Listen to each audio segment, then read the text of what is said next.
Now, in a 10-minute video, I can't make you an expert in mindset interviewing, but I can make you pretty dangerous.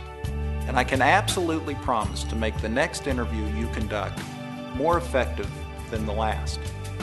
And chances are, you're watching this video in advance of a training class one of my colleagues will be conducting in your company. Or you could just be curious, trying to think a little outside the box on your own. Now, whatever the case, I hope to get you thinking differently about one of the most important skills an executive can possess. That's interviewing skills. The mindset interviewing technique is meant to fix the problem most every company faces, and that's hiring and being forced to either live with or deal with what we call qualified misfits. Now, what's a qualified misfit? A qualified misfit is someone that you hired or promoted that had all the right knowledge, all the right skills, and all the right personal attributes.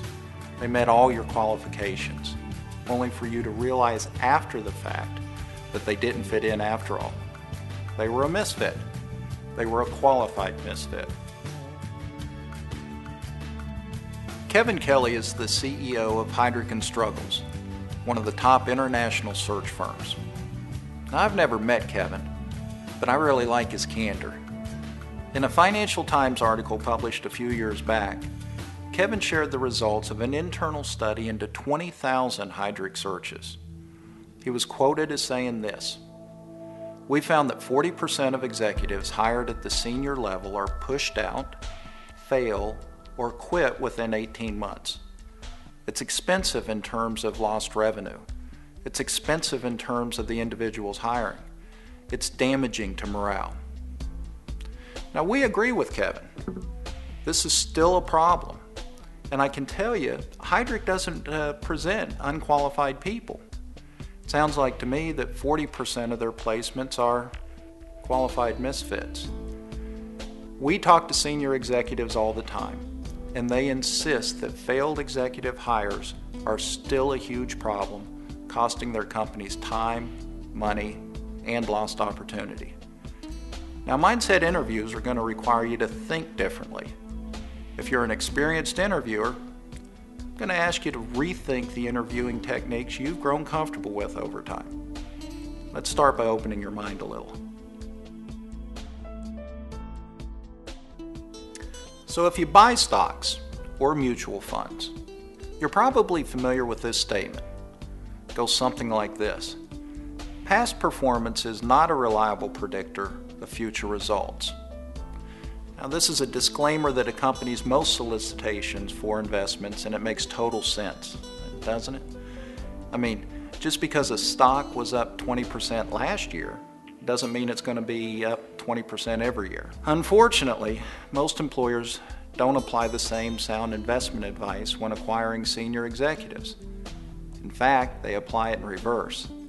They essentially buy the stock, or the executive, at a premium, assuming the 20% returns are going to just keep on coming. Now, if that's the way you've been operating, we've got to change that. Whether you hire someone from outside your company or promote someone from within, you're making an investment in human capital. You're paying now for someone to do something for you in the future. At best, it's an investment. At worst, man, it's a gamble, a roll of the dice. If you've ever had the pleasure of sitting through a formal interview training, you've probably been exposed to the behavioral interviewing technique. Now, the underlying premise of the behavioral interviewing technique is this. It suggests that the best predictor of future behavior is past behavior under similar circumstances. Now, let me share one of our strong beliefs. We believe that there are many, many more candidates practiced at answering questions inside of a behavioral interview than there are interviewers practiced at asking the behavioral questions. Now, here's a dirty little secret. Each question in a behavioral interview contains a hint of what attribute you're actually looking for. Do a Google search and you'll find tens of millions of documents on the web on how to best answer questions in a behavioral interview. I'm not making this up.